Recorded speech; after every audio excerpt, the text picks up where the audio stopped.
I don't need all that extra water. Step up on that pony. Well, now, look here, Mr. Evans. I've done what you told me to. You sure did. Step up on that pony. Well, I'm the kind of fellow that tries to get along with everybody.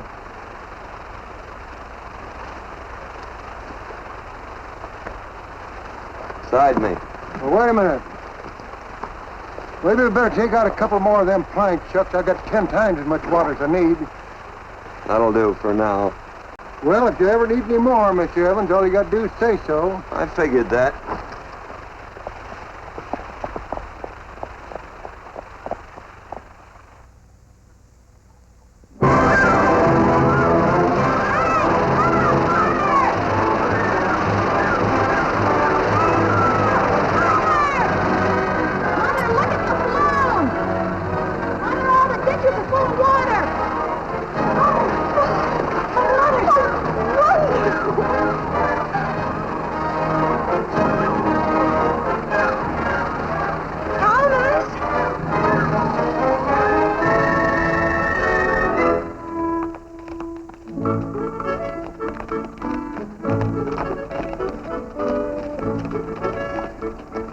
Now let's start off from scratch.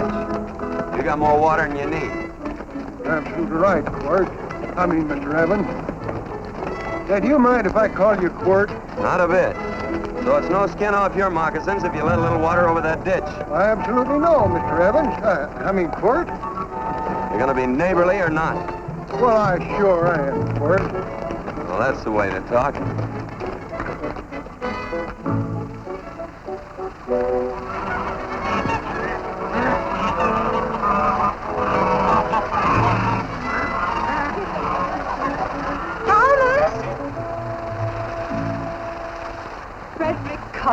Howdy, Mrs. Worth.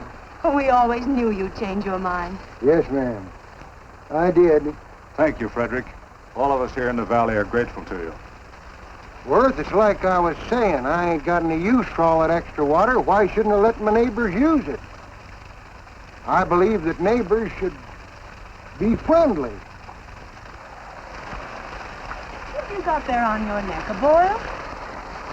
Miss Worth, I rustled that burned boil off. Have you of tried putting soap and sugar poultice on it? No, ma'am, I ain't. You get down this minute and come in the house. I'll fix it for you. That's right. You gonna hurt me? No, that's a shame. It looks awful.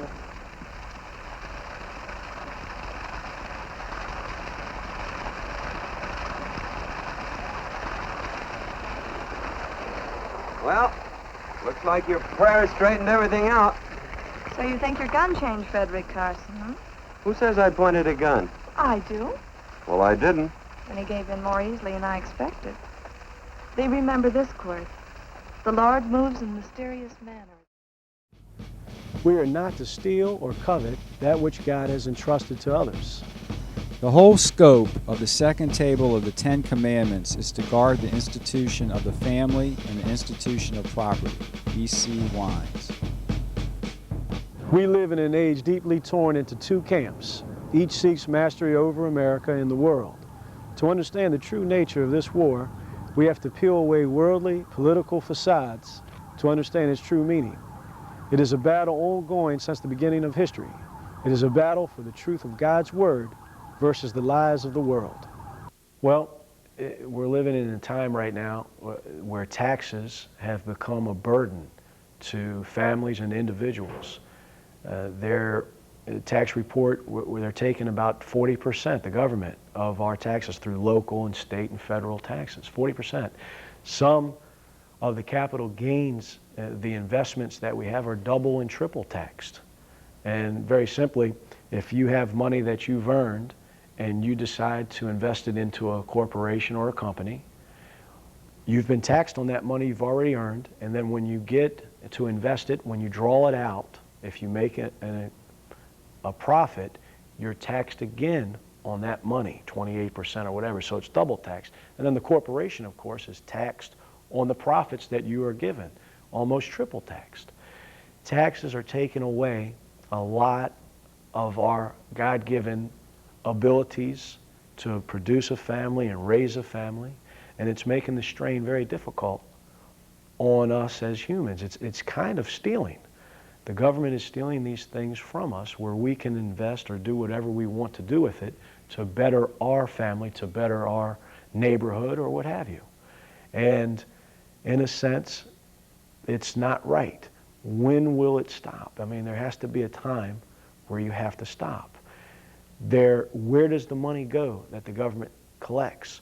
A lot of it goes to people who are not working and depend upon these funds. And in a sense, that is wrong as well. They're depending on this money. There are good causes, but it has to be tightened up, and more freedom has to come from the people. Now, I don't want to sound like I'm ungrateful. We live in a country, but when the more money they get, the more taxes that they take from us, the less control we have of our own destiny, of our own lives. And we're going to have less power, less control, and we're going to be guided by the government. If they make a law that they're going to take 70% of our taxes, what are we to do? We have to pay it. There's strict penalties if we don't pay taxes. And we want to abide by the laws of the land. But there has to be a point where it has to, we have to level it out and say, wait a minute now. We have to. I think a lot of the tax problems that we have today has to go back with our national debt.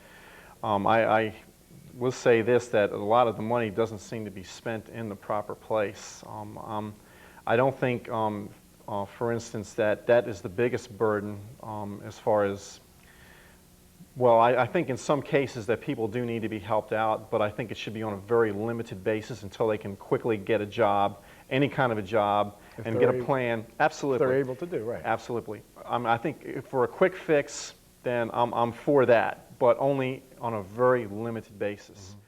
To have somebody else make out my tax